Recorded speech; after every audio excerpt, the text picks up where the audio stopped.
दोस्तों नमस्कार, स्वागत है आपका परीक्षा खबरी में। और आज है 27 मई 2020।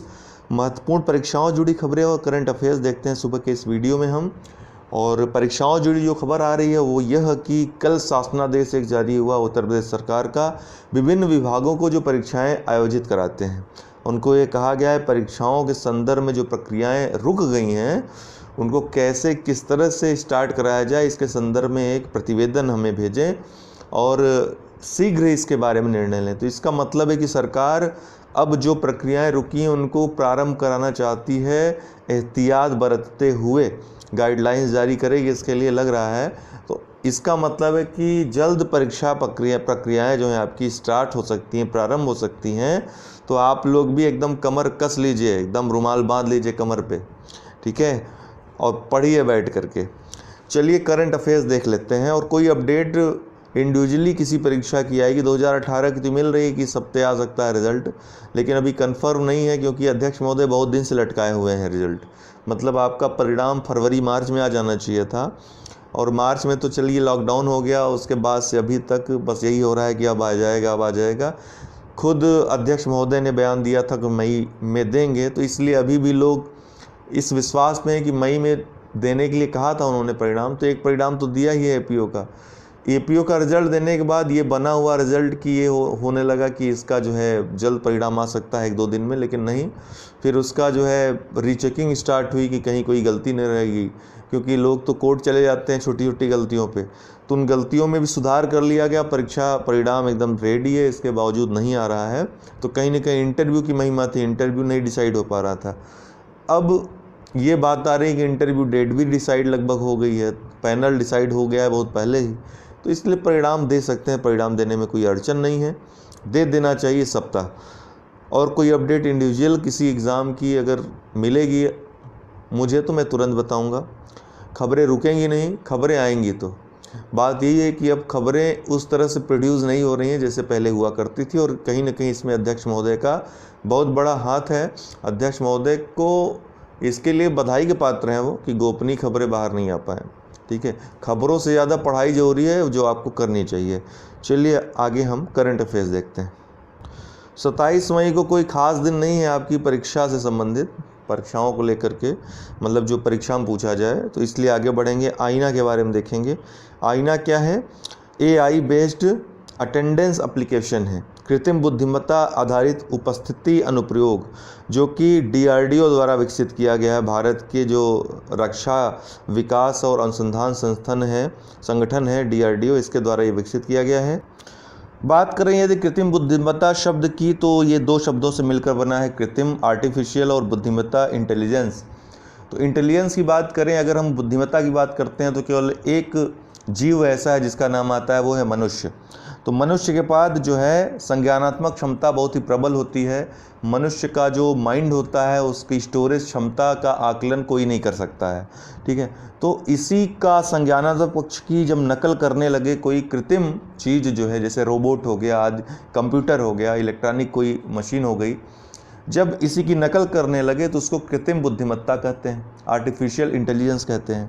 तो आर्टिफिशियल इंटेलिजेंस का प्रयोग करके आईना भी पूछ सकता है, AI बेस्ड अटेंडेंस एप्लीकेशन, जो कि चेहरे को पहचान करके अटेंडेंस सिस्टम लगाएगा। और मुख्यतः इसका जो है कोविड-19 के लिए उपयोग किया जा सकता है। कोविड-19 में कि जो व्यक्ति संपर्क से दूर है या संपर्क से दूर उसको रखना चाहिए, तो उसकी ये पहचान करेगा।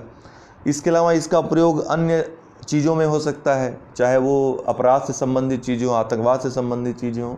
तो आर्टिफिशियल इंटेलिजेंस पर इस समय पूरी दुनिया वर्क कर रही है, भारत भी प्रत्येक पक्ष में इसमें लगा हुआ है। भारत के बहुत सारे वैज्ञानिक कृत्रिम बुद्धिमत्ता, आर्टिफिशियल इंटेलिजेंस से लेकर के जितनी नई प्रौद्योगिकियाँ आने वाली हैं, ठीक है, चाहे वो आपका बिग डाटा हो, आर्टिफिशियल इंटेलिजेंस हो, क्वांटम कंप्यूटिंग हो, इसमें भारत के वैज्ञानिक लगे हुए हैं कि अभी तक किसी प्रौद्योगिकी में, मुख्यतः जो इलेक्ट्रॉनिक प्रौद्योगिकी है उसमें अग्रणी स्थान भारत का नहीं है।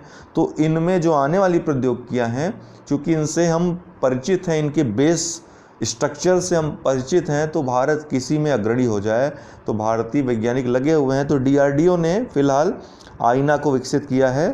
डीआरडीओ के बारे में बताएं तो रक्षा अनुसंधान व विकास संगठन भारत सरकार का है। Defence research and development organisation इसका नाम है। 1958 में इसकी स्थापना रक्षा मंत्रालय के एक आनुषंगिक इकाई के रूप में हुई थी और नई दिल्ली में राष्ट्रपति भवन के पास ही सेना भवन करके एक नाम है एक भवन का, जो कि इसका मुख्यालय है डीआरडीओ का। रडार, मिसाइल आदि क्षेत्र में बड़ी बड़ी योजनाएं इसकी चल रही हैं। कुल 51 से अधिक प्रयोगशालाएं इसकी कार्य कर रही हैं इस समय। उसी में से एक प्रयोगशाला ने आईना को विकसित किया है। इसके महानिदेशक जी सतीश रेड्डी हैं। कौन है? जी सतीश रेड्डी।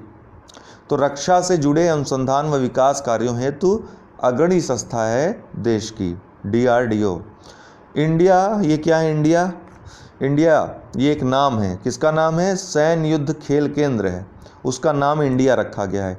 इंडिया क्यों रखा गया है? क्योंकि भारत की मदद से यह सैन्य युद्ध खेल केंद्र स्थापित किया गया है। कहाँ स्थापित किया गया है? जिंजा जिले में। और ये जिंजा जिले कहाँ है? ये युगांडा में, जो कि पूर्वी अफ्रीकी कंट्री है, पूर्वी अफ्रीका का एक देश है। और किसने स्थापित किया है? भारतीय सैन्य प्रशिक्षण दल ने स्थापित किया है। अर्थात भारत सरकार ने भारतीय सैन्य प्रशिक्षण दल की मदद से जिंजा जिला, जो कि युगांडा में स्थित है, वहाँ पर सैन्य युद्ध खेल केंद्र स्थापित किया है। और इसका नाम क्या रखा गया है? इंडिया। इसलिए महत्वपूर्ण और हो जाता है, पूछ सकता है आपके एग्जाम में। अगर युगांडा की आप स्थिति देखें मानचित्र में तो ये अफ्रीका महाद्वीप है। अफ्रीका महाद्वीप ये आपका हार्न ऑफ अफ्रीका है। हार्न ऑफ अफ्रीका में आपका जिबूती, इथियोपिया, सोमालिया और इरिट्रिया आते हैं, जो कि निर्माण करते हैं हार्न ऑफ अफ्रीका का। ये 4 देश। केन्या के बगल में अर्थात युगांडा यहाँ पर स्थित है और ये भू आबद्ध देश है, चारों तरफ से घिरा हुआ, इसके पास कोई समुद्र तट नहीं है इसका। तो भू आबद्ध होने की वजह से परीक्षा के लिए और ज़्यादा महत्वपूर्ण हो जाता है। युगांडा की राजधानी जो है कंपाला है, जो कि दक्षिण में स्थित है। अभी हम आपको जूम करके दिखाएंगे। ये चारों तरफ से किन किन देशों से घिरा हुआ है? तो साउथ सूडान इसके उत्तर में है, जिसकी राजधानी जूबा है। केन्या की राजधानी नैरोबी, ये केन्या जो है इसके ठीक पूरब में स्थित है। कांगो लोकतांत्रिक गणराज्य इसके ठीक पश्चिम में स्थित है। तंजानिया ठीक इसके दक्षिण में स्थित है। और तंजानिया के पहले ये जो आपको दिख रहा है नीला भाग, ये विक्टोरिया लेक है, ग्रेट विक्टोरिया लेक। वो विक्टोरिया झील जहाँ से होकर के नील नदी निकलती है, जो कि विश्व की सबसे बड़ी नदी है, सबसे लंबी नदी है। सबसे बड़ी नदी अमेजन है, जो कि दक्षिण अमेरिका में बहती है, दक्षिण अमेरिका महाद्वीप में। ठीक। और यहाँ पर रवांडा है दक्षिण पश्चिम में। तो इस तरह से ये भू आबद्ध देश है। आइए हम जूम करके इसके बारे में और देखते हैं।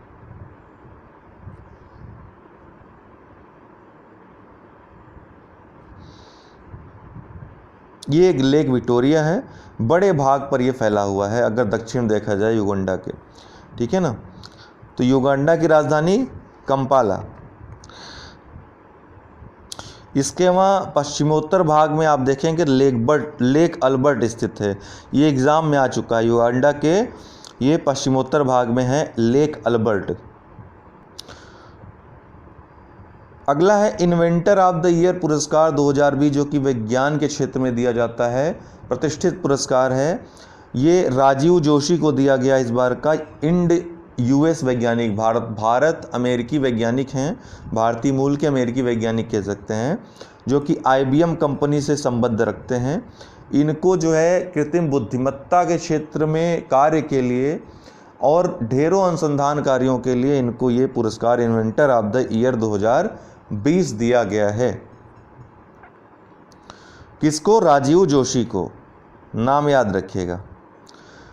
मिज़ोरम। दोस्तों मैं आपको एक बात बताना भूल गया कि आप में से जो लोग प्लस कोर्स ज्वाइन किए हैं अनअकैडमी का और UD10 अगर रेफरल कोड आपने ये उसमें जो है टाइप करके ज्वाइन किया है, सब्सक्रिप्शन लिया है, तो मैं आपको कुछ प्रोवाइड कराना चाहता हूँ अलग से। आप लोग 9453775039 इस पर आप हमको व्हाट्सअप कर दें 9453775039। लेकिन ये UD10 जो आपने रेफरल कोड यूज़ किया है वहाँ पे, ये मुझे आप व्हाट्सएप पे अवश्य सेंड करिएगा, ठीक है, कि आपने सब्सक्रिप्शन लिया है। और एक वर्ष या 2 वर्ष का सब्सक्रिप्शन होना चाहिए।